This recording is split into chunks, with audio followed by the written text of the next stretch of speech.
अरे आइल बानी यूपी में पहिला बार। लड़का कहता नाचे वाली के का ढेर सद कई बेजे माथा रे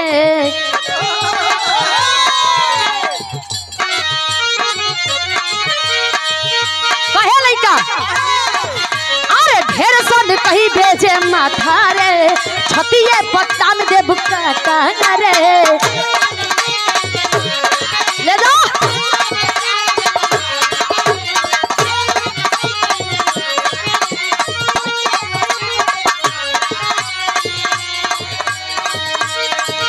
अरे ढेर सद कही बेजे माथा रे छतिए पत्ता में देव काटा रे ए जब बोले नचबे तब बोले बचबे जब बोले नचबे तब बोले बचबे हिलाऊ कमर लगातार। लड़की कहलस आइल बानी आइल बानी आइल बानी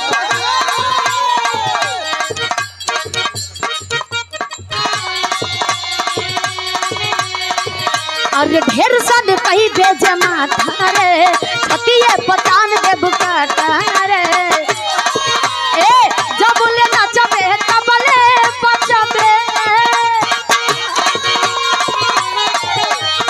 जब बोले नचबे तब बोले बचबे हिलाऊ कमर लगातार।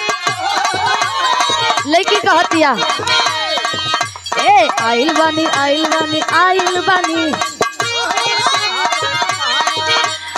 आहिल बानी यूपी में पहिला बार धीरे नचाई तनी ए सरकार आहिल बानी बाबा लेला पहले बाबा का पैसा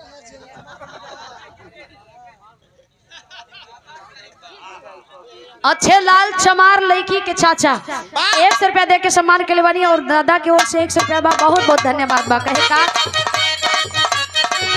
बुढ़ौती में ही हाल हो तो जवानी में का होता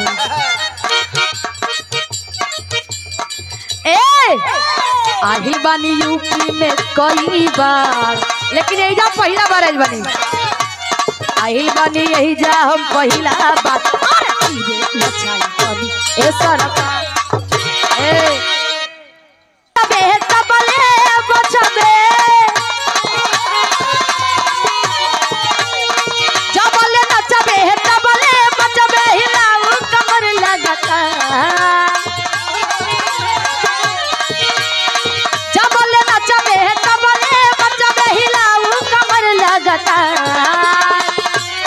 लड़की कहतिया कि छोड़ दी ना सरकार अरे आहिल बानी यूपी में कई बार। भोजपुरी अदा म्यूजिक आदित्य भाई की ओर से भोजपुरी अदा म्यूजिक चैनल की ओर से सुंदर पुष्पहार 100 रुपया दे के सम्मान के लिए बड़े आदित्य भाई बहुत बहुत धन्यवाद बा।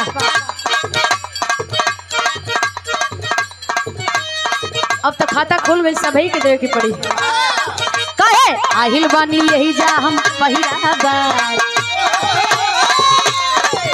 अरे आहिल बानी यूपी में पहिला बार।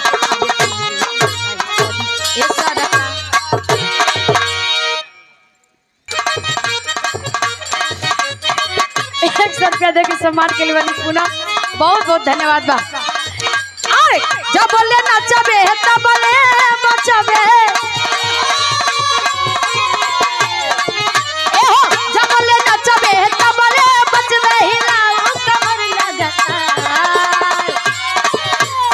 आहिल बानी यूपी में पहिला बार धीरे नचाई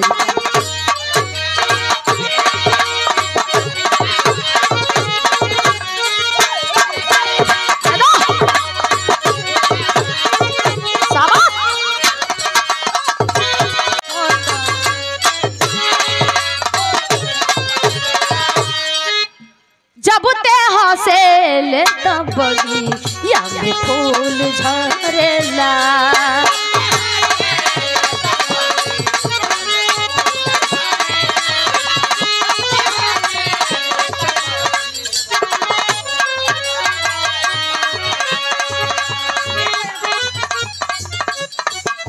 बतिया करे के तुझसे मन करेला।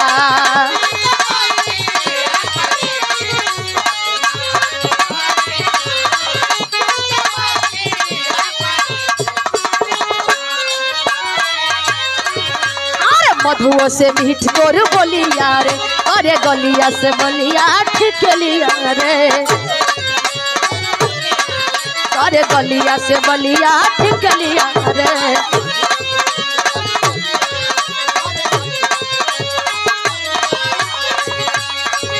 अरे नमा के हमारा रटना तू कहीं आले रट बेगिना।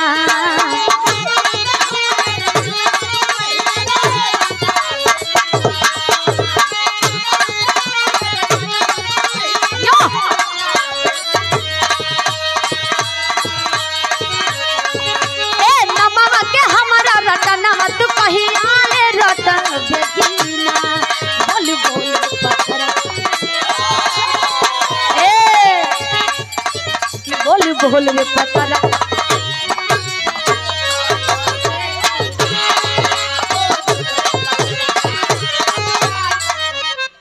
कैसा लगल?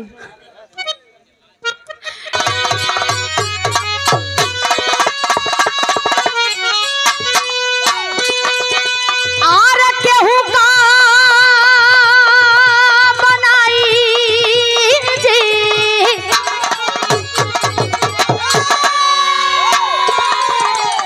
हो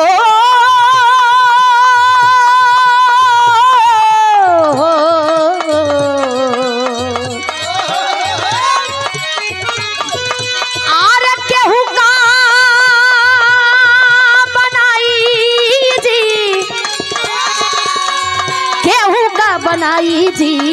भीम जी बनवले जवन, भीम जी बनवले जवन, केहू का बनाई जी भीम जी।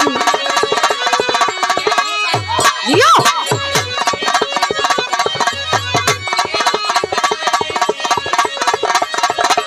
शाबाश एक ठे बिरहा।